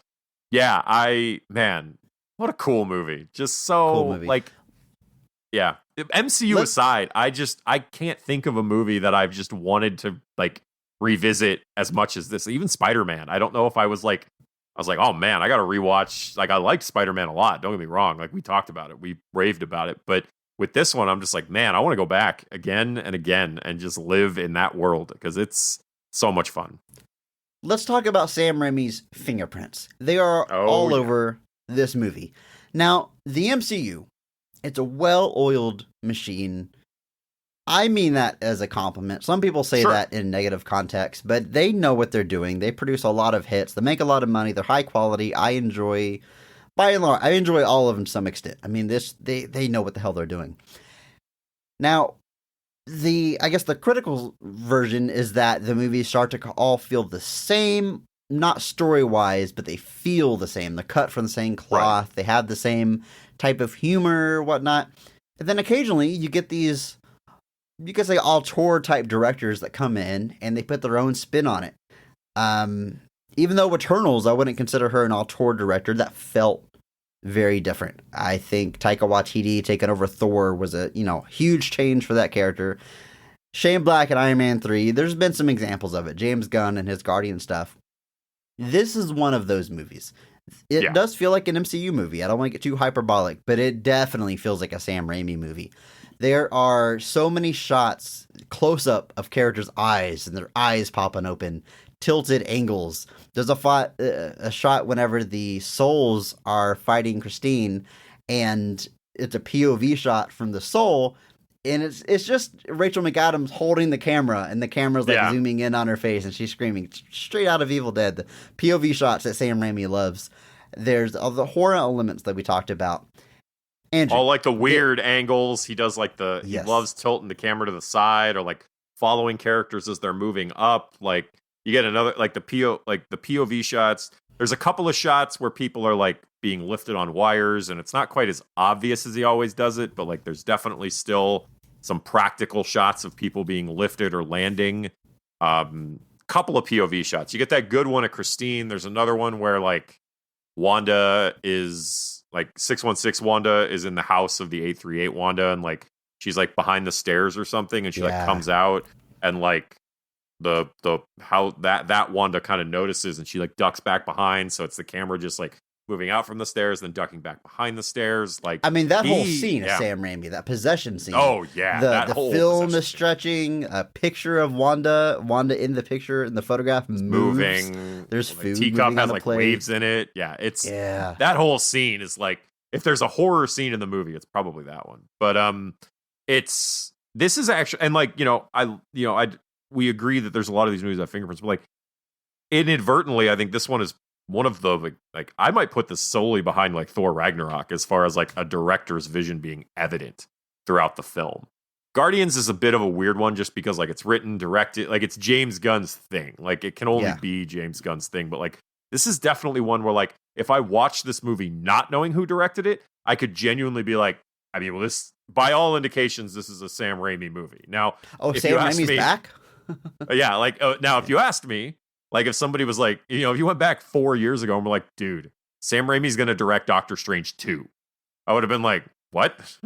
Like of all the things he's going to go and do now, he's going to do the sequel to Doctor Strange. And like at the same, but like, and I think that's kind of why I'm kind of surprised that it feels so unique, because he does come on to replace Scott Derrickson, because Scott Derrickson, who did the first one, was going to come back to do this with, I think, one of the original screenwriters, but then they leave over conflicting directions. I don't know if that's been established, what really kind of led him to leave. But I think Derrickson, well, it's weird because what I heard is Derrickson kind of wanted the movie to be darker, and I'm like, this movie's pretty dark. Like, I can't imagine it being much darker. But when without he getting leaves, an R, yeah. Yeah, but when he leaves, Raimi comes on with Michael Waldron, who ends up writing this, who has written several Marvel things at this point, was also a writer on Rick and Morty, was a writer on Loki. That was the big thing Michael Waldron did. And then also was a writer on that Heels show on Stars. But yeah, so Raimi comes in and just, man, he really does. Like, as I saw criticisms of like, oh yeah, Raimi's going to come in and direct this Marvel movie by committee and blah, blah, blah, blah, blah. And I'm like, no, like, this is a Sam Raimi movie. Like, it feels like it. It looks like it. He put in all of his quirks and things. Every single Raimiism possible is in this, down to Bruce Campbell. Like, I can't imagine a movie. I can't think of anything that is missing from just being a classic Sam Raimi movie.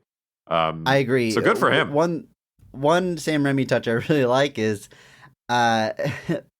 they fight Shumagorath in this movie, but I guess it's not the Shumagorath. It's a monster made to look like Shumagorath. I don't know the lore behind it. I only know Shumagorath because of Marvel vs. Capcom. I've always been like, who's this weird octopus character, squid character, whatever the hell it is. Anyway, they fight it in this movie. It's a very fun fight early in the movie. And Shumagorath, or whatever that's called in the movie, is killed by getting a lamppost in its eye. And Andrew, the eyeball pops out. By my count, this is the third time that has happened in a Sam Raimi movie. It happens in Evil Dead 2. It happens in Drag Me to Hell. And damn it, it happens in Doctor Strange 2. Also, the Delta 88 is apparently here as well, because it's apparently one of, in the incurred Strange universe, you see it floating through the air at one point. So the old classic car from Evil Dead makes its appearance. Oh, fun. So, but yeah, I mean, just yeah, it's one of the most Sam Raimiest movies that could possibly exist. And honestly, good for him. I know that his experience on Spider-Man 3 was not the most positive, and I know the kind of collapse of Spider-Man 4 was another really stressful thing. So to have him come back into the MCU, no less, and kind of get a chance to kind of go ham, really. Like, he's way more Raimi here than he was on any of the Spider-Man movies. But just kind of getting to go crazy and have people, by and large, seemingly liking it. I mean, the reception's pretty good. It's making a ton of money. It's got to feel good. So good for him. You mentioned Bruce Campbell. Of course he's in this movie, which he was being kind of coy about it before the movie came out. He's like, oh, you have to go see it. I might be in it. I don't know. But hell yeah, he's in it. And his character, is it necessary? No. But I would cut just about any other scene from this movie before you cut Pizza Papa. Pizza Papa. Pizza Papa gets paid. So, oh my God. So they're in another universe. He gets these pizza balls. It's sold by a street vendor. Andrew, this universe, I don't know if you noticed this.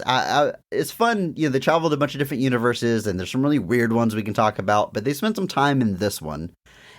Every single character wears a hat. It's just a very specific thing. Red means go in this universe. And other than the hero, the Illuminati, they're not wearing hats. But everybody you see on the street, every person walking around has a hat on, including old Pizza Papa here. And man, he's being Bruce Campbell, who is great at being a goofball. He's great at being a jerk. He's just a jerk for no reason. He's about to squirt mustard on Doctor Strange. And then Doctor Strange, I should say, Sam Raimi makes Bruce Campbell repeatedly punch himself in the face. Something he has done many, many times across all the Evil Dead incarnations. So it was so fun to see that happen again here. It was a blast. I like when that moment came, because like I was curious if like is Bruce Campbell gonna play, like, is he gonna be like a superhero, or is he gonna be like a Marvel character? What's he gonna do? But Sam plays it pretty close to the vest and just makes him be an extra that obviously doesn't have to come back again if they don't want him to. Obviously, I can't imagine he would. There's not much to it. But yeah, he gets to play Pizza Papa, which, you know, fantastic name. Because America Chavez likes pizza, which we've gathered from everything to that point. But yeah, it's just fun. And then he actually gets our post-credit stinger that belongs solely to Bruce Campbell. Yeah, there's two post-credit scenes. One, well, it's a mid-credit scene. We'll talk about that one later. But he's in the scene that happens at the very, very end of all the credits. You got to wait through 10 minutes of credits to get his scene.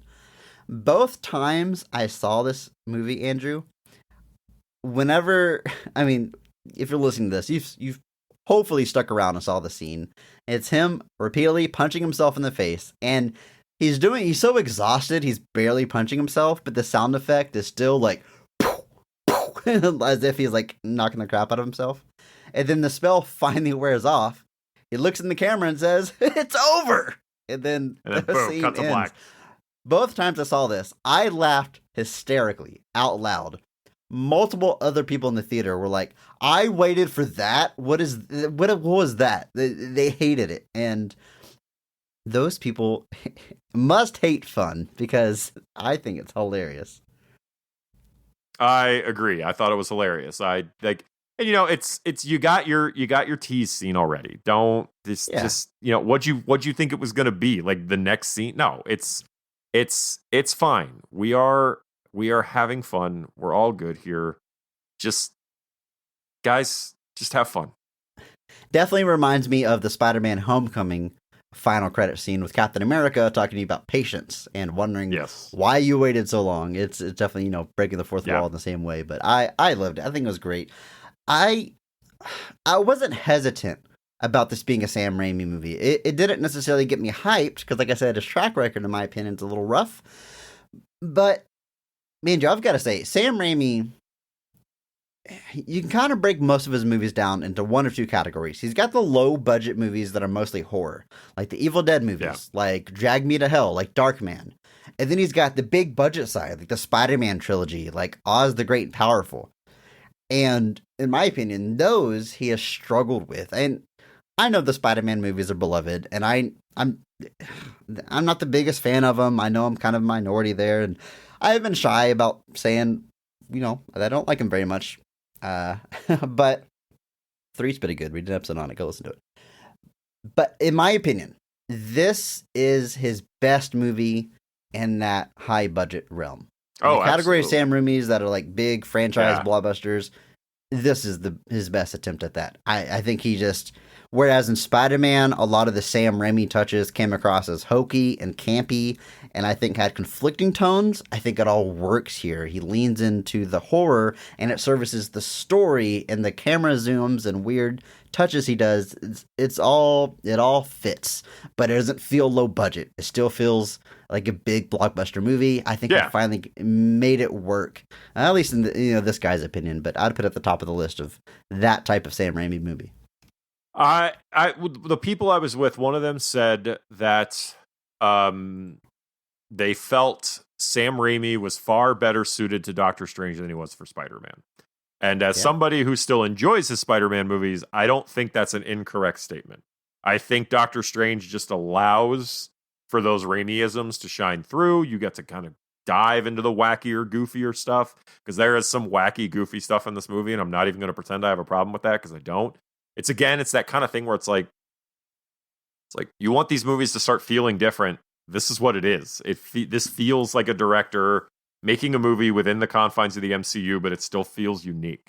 And I had a blast with it. I cannot stress enough that this is probably one of my favorite MCU movies. Genuinely, honestly, as far as genuine enjoyment. I will watch this movie again and again. I agree. I think it's awesome. We should say the final conflict of this movie. I mentioned earlier that Wanda's built up to be the most powerful being in the universe, just about, certainly the most powerful human, and they don't back down from that. They don't suddenly, they talk about this book of Ashanti, that its power is, it always gives you just the right spell to solve the situation. It gets destroyed. They introduce this Deus Ex Machina, and then they destroy it. So it's fun reversal. A bit of a MacGuffin, if you will. But they don't use it. They don't have anything to stop her. So instead, a few things happen. Doctor Strange has an arc in this movie. He's told by Christine Prime of the MCU universe, that he's always got to be the one holding the knife, because he's a surgeon. He's got to be the one in charge. He's got to be the one to make the big decision that's best for everybody. And he did that, in Infinity War by giving away the Time Stone, and that seemed to work out, but at a heavy cost. There's a little hint that maybe he's second-guessed himself a little bit. He gets challenged on it. We don't know. But that has always been his problem, seemingly, throughout his personal life and life as a doctor and now life as a superhero.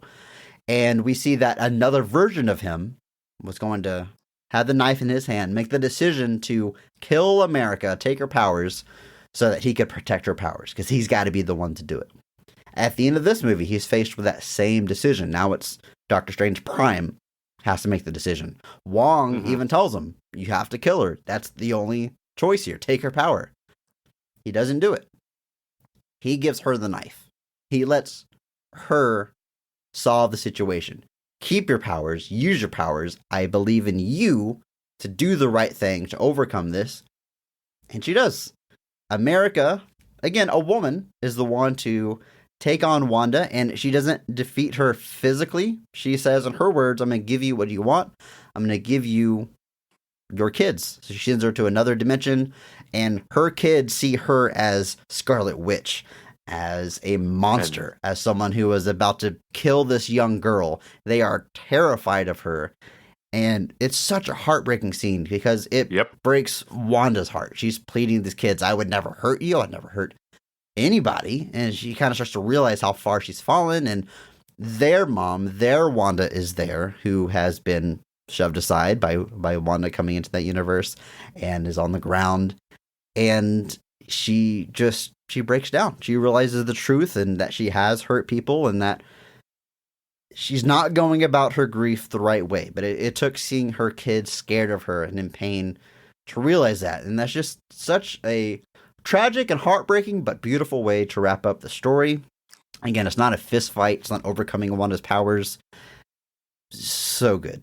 Great performance by Elizabeth Olsen, as we talked about, and just very smart writing. I mean, you got Doctor Strange arc, you got America coming into her own, and then you've got Wanda wrapping up her arc. It's just, in this one scene, it's just so well written. Very well written. It should be noted, Julian Hilliard and Jet Klein do reprise their roles from WandaVision as Tommy and Billy. So they appear in all of these sequences as Wanda's children. I love them singing the ice cream song. It's very good. It was so, and there's no superhero action here. There's no powers. It's just them being kids. But like, especially that last scene, like they're in it, man. Like they have the emotion. Because not just does Wanda appear and they see her attacking America, she then like throws their mom across the room. And so, like, they know this isn't their mom. And they know that this person has just hurt their mom. And so, like, so America does the classic, like, I'm going to let you defeat yourself, essentially. And it's effective, but, Elizabeth Olsen nails this scene. And this is the sequence where she's like, I've come too far. And not just have I come too far, I need to destroy the thing that sent me too far so that nobody else ever falls into it again. And she destroys this kind of temple/throne that has all the dark spells on its walls. So, fantastic sequence. Great stuff. Yeah. And sticks the landing. Wanda of the universe that she has invaded sees that she's in pain, and she immediately gets it. She immediately understands what's going on here. This is a version of me that has lost her kids or doesn't have her kids. I immediately is empathetic towards her and comforts her and tells her, know that they'll be loved. It rips your heart out. It's so good. It does. It's so good. Well, and it's good because, like, even this version of Wanda, like, because Wanda from the 616 possesses this Wanda, and this Wanda's body is the one that actually kills all the Illuminati and everything, including Xavier, which we didn't mention. We've mentioned he dies, but we don't mention how he dies. But, Wanda snaps his neck. But that's brutal. It's very brutal. But like once Wanda like stops possessing her, the first thing that this Wanda is oh God, my boys, and she flies off and goes back to them because she knows that if she's been led here by this external force, that nobody is safe. So this Wanda runs back to make sure that her children are safe, and they are. And she does have her powers. That's the interesting thing to note here. She may not be the Scarlet Witch, but this Wanda does have her abilities because she's able to fly around and do all that. But yeah, it's a very effective. But that last line of like, no, they'll be loved. I was like, huh? No. Oh no.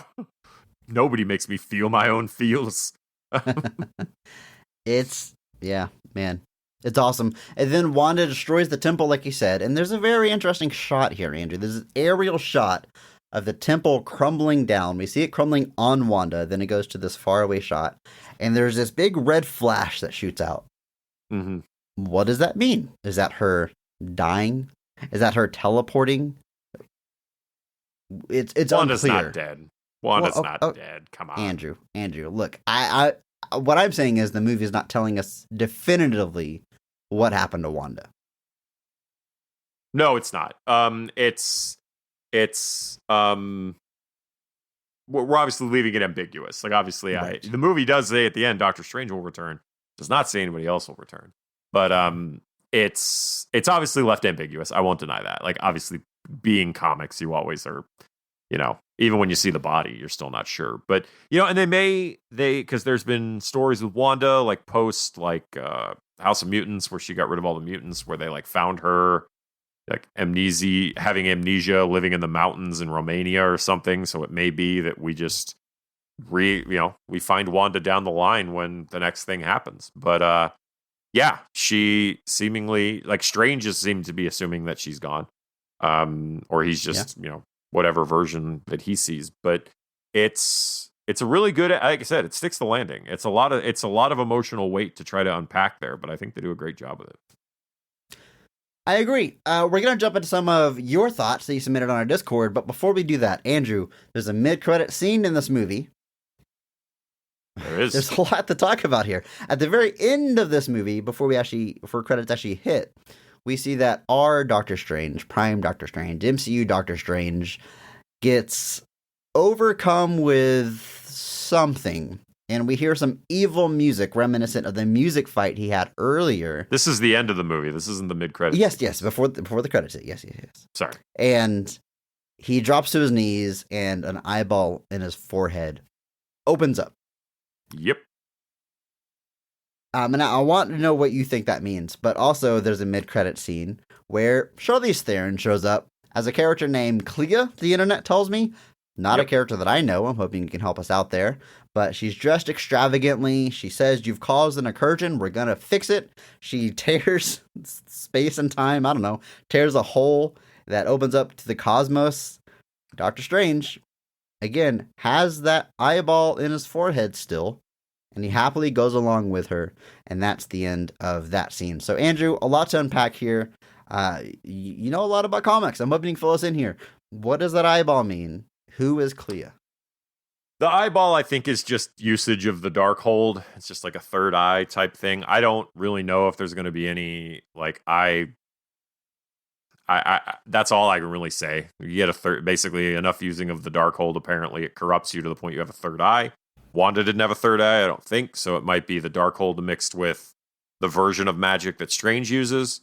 I don't know. That one I'm not really sure about. I just know he's got a third eye now. And the implication seems to be that using the Darkhold is what caused it, because that's what caused Sinister Strange to have it.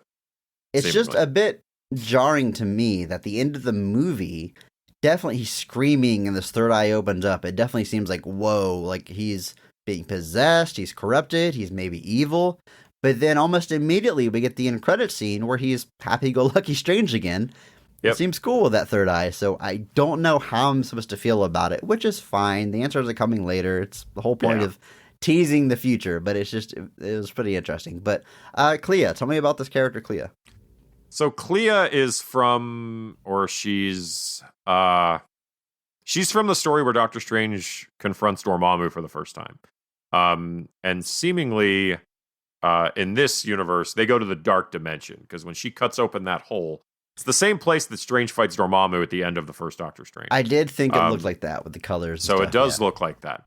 So she's been an on-again, off-again thing with Doctor Strange since 1964. So she's been around a really long time. And recently actually became the Sorcerer Supreme after Doctor Strange seemingly perished. So she's just, she's a magic user, teleportation, telekinesis, mind control, energy blast, whatever you want to call it. And Dormammu is maybe her uncle. Is that right? I don't remember. But she's basically hangs out in the dark dimension. That's where she's from. That's what she does. And seemingly that's where she is here too. And she's the ally of Strange sometimes. She's his enemy sometimes. She fills kind of whatever role the story really needs her to have.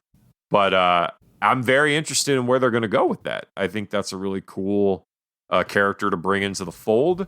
And getting Charlize Theron to do that is... it's a big get. It's a big get. She's looking good as Clea. I'm just saying. She's looking real good. I had to I was like, oh, wait, she's not in the MCU? Or no, she's not. I had to do a double take there. She did Hancock. She did Atomic Blonde. She's kind of skirted the comic book realm, but officially in the MCU now. Officially in the MCU. Off the biggest actors not in the comic book movie list. Well, officially, she did Atomic Blonde. I just yeah, said that barely counts. But it counts nonetheless, Andrew. That's like saying, I don't know, whatever. Yeah, now she's really off the list. But really, really off the list. Now she's actually off the list. Let's jump into your thoughts. Over in our Discord, we have a channel dedicated to this movie, Doctor Strange. I'm just gonna say 2. I'm getting tired of saying that whole name, but you guys have been sharing your thoughts about this movie. Like, let's see here. Toby, aka a random gamer, here's what he had to write. The movie was good. I agree with some reviews that the pacing at time is a bit off, and I wished other parts of the story was a little bit better developed, but overall, it's what I wanted from a Doctor Strange directed by Sam Raimi. There's some great use of horror throughout that impressed me. I loved the performances from everyone. Elizabeth Olsen and Benedict Cumberbatch especially were at their best. There's a moment that made me super happy, and I made a small yay sound in the cinema, and no one else seemed to care about it. I don't think this is one of my favorite MCU movies, but I had a really good time. Toby, you didn't say what that moment was. Now I'm really curious. He goes on to say, big spoilers of some of my favorite scenes. The soundtrack by Danny Elfman isn't one of my favorites of his, but there's some really cool tracks that perfectly set the mood, and one of them, when Wanda was dreamwalking, which felt 70s psychedelic, was my favorite. Okay, he's got more to say, but yes, dude, that score there, I think, I don't know if it's one of Danny Elfman's best, but I think it's very, very good and his best in a while. And it didn't always feel like Danny Elfman. He did some different stuff here. And that, you say, Toby, 70s psychedelic. It felt a little bit 90s to me, but regardless, it felt different. The first time that she dreamwalks, it's just like this psychedelic, hazy guitar riff that just it really stands out. Nothing else in the movie, it never sounds like that. So I thought that was, both times I saw this movie, I was like, that is cool as hell. Yeah, it's very cool. Gotta agree.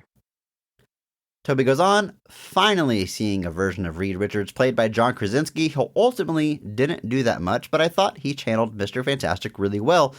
The action scene, which is one of my favorites in the MCU, was the part where the two Doctor Stranges fought using different music notes.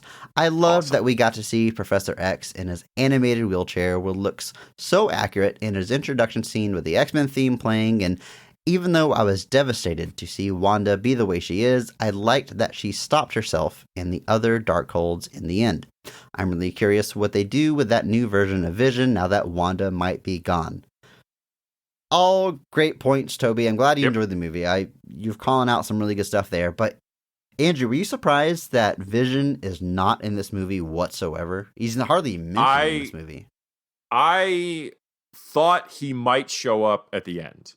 That final sequence where, like, because when we get to the final moment of, like, Wanda goes to that universe and she's scaring the kids and, like, all of that, I thought that might be the moment that, like, shatters MCU. Wanda is, like, maybe not as Vision, but, like, Paul Bettany comes down the stairs and he's, like, confused and she sees that they're this family and she realizes what she'd be breaking apart. So there were definitely moments where I thought, like, he might appear in that 838 universe. Maybe not, like I said, as Vision, but just, like, as Paul Bettany. But ultimately, I wouldn't say I was surprised. This movie's pretty stuffed. I don't think you needed to have him there, but everybody else showed up in it. Why not him too? But yeah, it was definitely. I thought there was room for it, but I didn't. It wasn't shocked necessarily.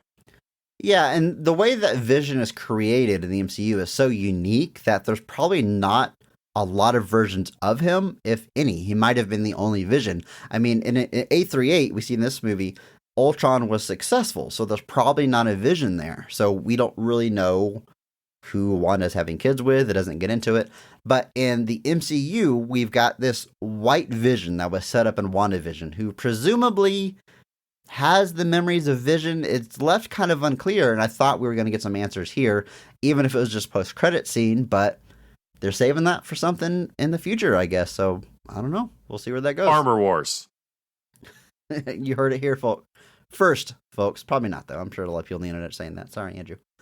Reyes on our Discord writes in, absolutely jam-packed with so much. Krasinski as Mr. Fantastic, Black Bolt, the bit with Xavier. It felt so different from the rest of the MCU. Definitely a unique standout. I agree. Wanda was so OP. Yeah, she is. Yeah, big time. The only other character I've seen that powerful is maybe Thanos, at least in the MCU. She wreaks so much havoc. The music was a nice touch. America Chavez is a fun character, and I hope we get more of her through maybe a Disney Plus series. That seems plausible. Overall, it's a fun film. They use the entire 2 hours. Very little of it is wasted. This movie is efficient as hell, Andrew. Oh, yeah. I expected a 2.5 hour movie because it's Doctor Strange, just Wanda, just as much. Yeah. All these cameos. It's 2 hours, but I don't feel shortchanged by it. No. MCU, this is a very minor criticism, but sometimes the movies can be a little bloated. Sometimes it feels like they start at 2 hours, and if they have anything extra to say, it's going to go 2.5 to 2:45 to 3 hours. But I was very impressed. This movie kept it to a trim 2 hours. I was like, that Kamar-Taj fight comes less than a half hour into the movie, and I'm like, we're watching like what could literally be the third act for a different movie in the first act. This movie hits the ground running and doesn't stop. The first scene is an action sequence with Defender Strange and America running from that weird demon made of fruit roll-ups, whatever those were. Yeah. But yeah, that's the ground. That's the starting bar of this movie, and and then it goes from that almost immediately into the octopus fight. Once somebody did point out that there is a sequence where the octopus monster comes around the corner of a building while he's holding Wong, and apparently it's the exact same motions that Doc Ock makes around the building holding Aunt May in Spider-Man 2. I don't know. I haven't gone back and looked at it. True. Yeah. But I kind of want to go back and check that out. But yeah, it's a very efficient movie. I see people criticizing the pace, but I'm like, man, I thought it was fine. It hits the ground running and doesn't stop really. There's a couple of sequences, I guess, where it does drop to exposition, but by and large, this movie's very efficient. It never feels long, but you don't, like you said, you don't feel shortchanged either. There's a lot of people, they wanted more stuff with the Illuminati. It's great. So you make the Illuminati fight scene 10 minutes long.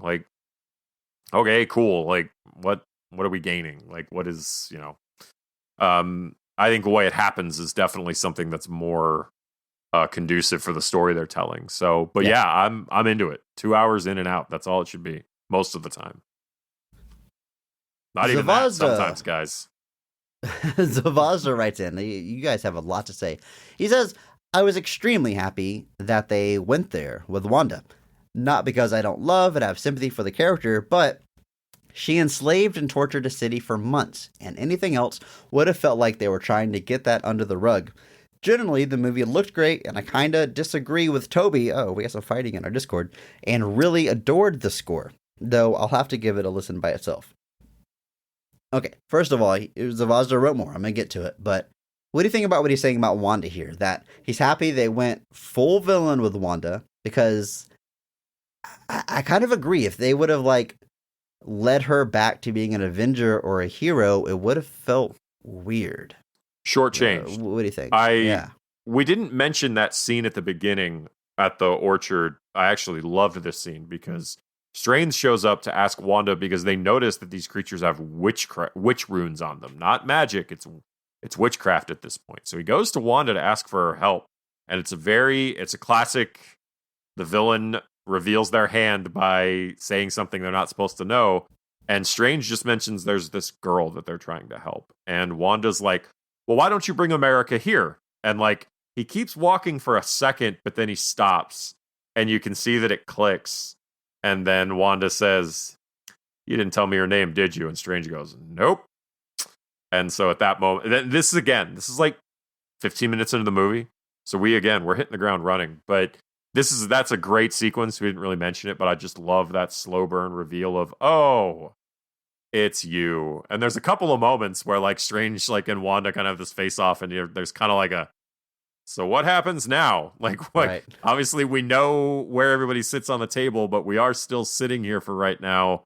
Where do we go from here? And that's the first instance of that. And I really liked that. But I have seen some people that were frustrated that they went full villain with Wanda. They were like, I think this makes the character unredeemable. And I'm like, well, first off, you can redeem everybody, but you try hard enough. But I lean towards agreeing with you that I think WandaVision, it felt like that was actually one of the criticisms about the end of WandaVision, I feel, was that it felt like there was no consequence for what she'd done.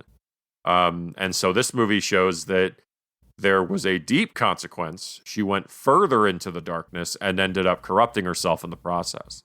And yeah, I think that's a good move overall. I don't think Wanda can't come back from this. I think you can always bring somebody back from something depending on what the threat is. It can always be done. But yeah, I liked it overall. I thought that was a good move. Yeah, I mean, to have a character go from, like, hero. I mean, she started off kind of bad, but she became an Avenger. I mean, she was, like, a hero to go to Big leagues. Straight-up, full-on villain. Like, nobody in the MCU has made that leap. I know people will probably point to Loki, who started off as a villain to the Avengers, and has kind of been, quote-unquote, good guy since then, but not really. Anytime he's partnering up with the heroes, it's always reluctant. And he always tries to double cross them. I mean, they definitely always softened up on the evilness of Loki, but he's not an Avenger. He has not made this wide of a gap that Wanda has now made. So yeah, I thought it was a cool move. Zavazda goes on to write his words: Ermagerd music fight was dope. What year is it? I also think a lot of people have kind of maligned his words here. Benny Cumby's performance as Strange, and while I haven't necessarily agreed, I haven't disagreed either.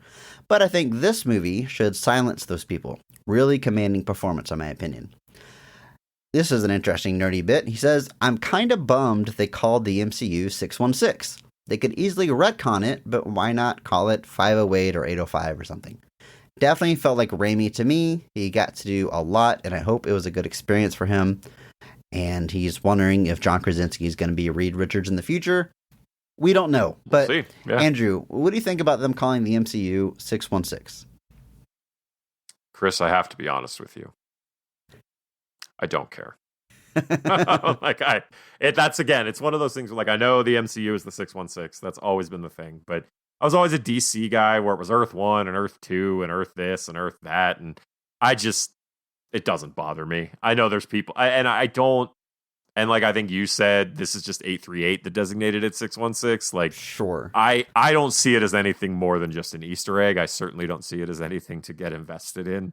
But by and large, I just think it was a nod. Now, I agree. DC makes it so much easier with Earth 1 and Earth 2, but 616, I think the reason Zavazda might be complaining about it is that is the comic continuity. Yes. But now they're referring to the MCU continuity, which should have its own number. But I don't know.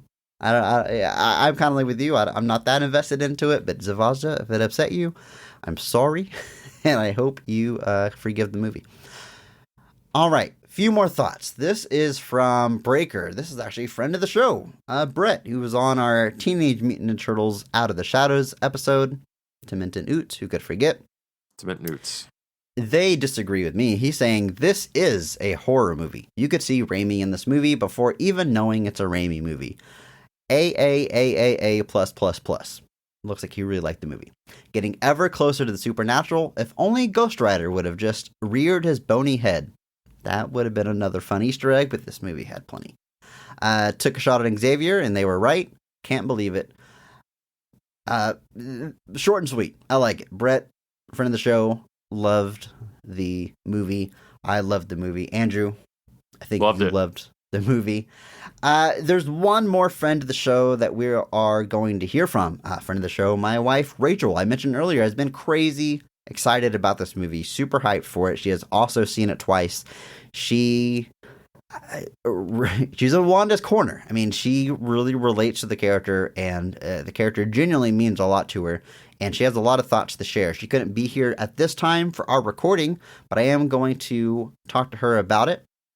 We'll get that recorded and insert it into the episode right here.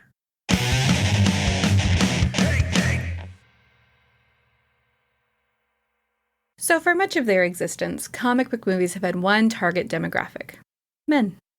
And though recently they've come around to writing females to be strong, fully realized characters rather than all damsels in distress, what we haven't seen until recently is an attempt to capture a particular subsect of the rest of this population: moms.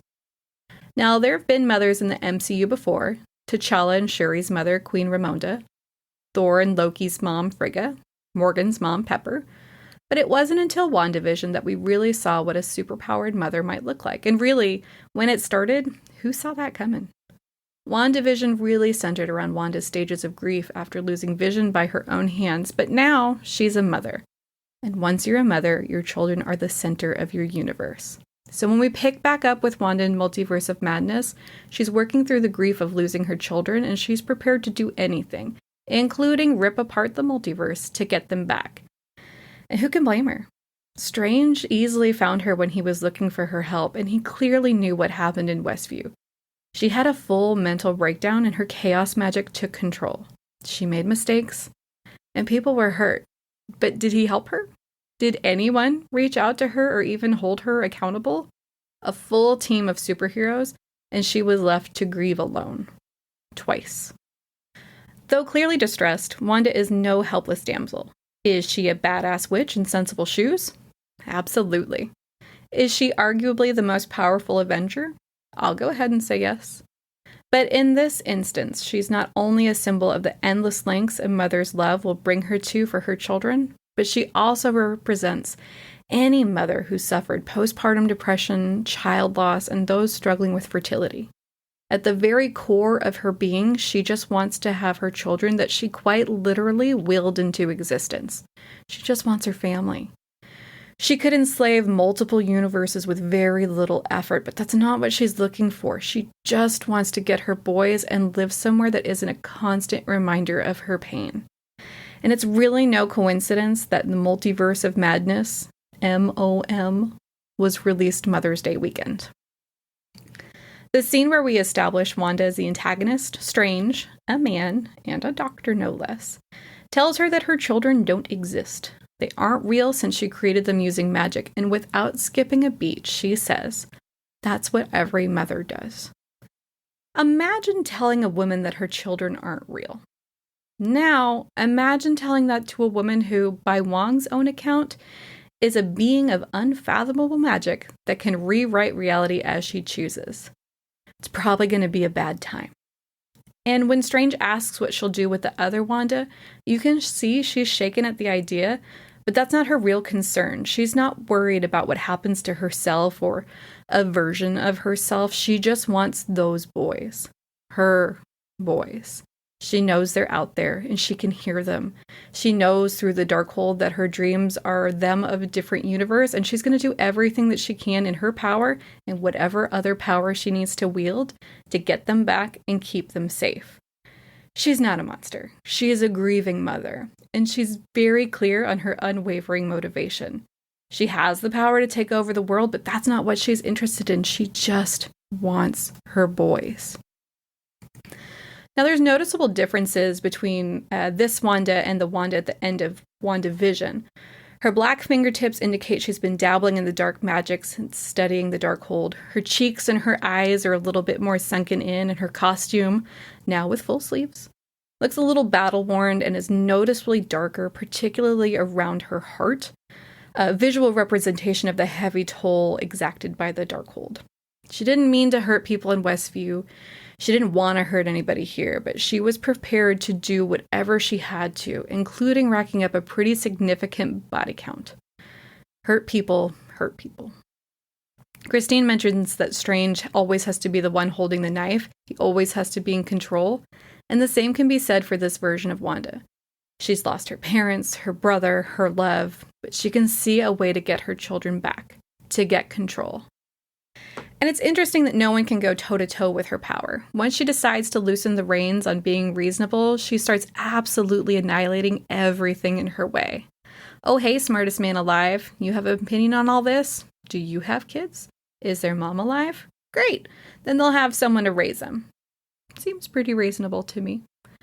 The only two that were able to go toe-to-toe with her for even a second were both women, Captain Carter and Captain Marvel. But like everyone else, they didn't stand a chance. Ultimately, the one that stops her madness is herself. She sees the fears in her children's eyes and realizes the mistake she's made. She's not their mother. In their eyes, she is a monster. She can't even stand to look at herself, even the other version of herself. But her alternate self knows her to her very soul, and her love for those boys better than anyone else. While there could have been a really epic fight scene here, she simply touches the grieving mother's face and tells her to know that her boys will be loved. This Wanda knew the pain and torment inside herself and chose grace and understanding to help bring an end to her nightmare. And what is grief, if not love persevering? Look, I understand that Wanda is the villain, but as a woman and as a mother, I can't say she's doing anything I wouldn't do given the same situation. Anytime those kids were on the screen or she shed a tear, I was crying right along with her. Even now, recording this podcast, poor Chris and Andrew, I have had to re-record this several times because I can't hold it together. Motherhood isn't all songs about ice cream and happy cuddles on the couch watching old cartoons. It's being the backbone of your family. It's countless days and nights of crying and pain, both your children's and your own. It's doing everything you can to do things right and still always feeling like you're coming up short. Wanda was going to take America's powers, but not to control the multiverse, but to protect her boys. The multiverse has every solution to every problem. And what mother doesn't want that for her children? Though the ending seems straightforward, this is the MCU we're talking about, so I highly doubt this is the last we see of Scarlet Witch or Wanda. If she's still on her crumbled hexagonal throne, I would be surprised to find she wasn't cocooned in her own magic. And remember, just because someone stumbles and loses their way doesn't mean that they're lost forever. But of course, in the end, they make it look like they killed off the mother. Because it's f***ing Disney.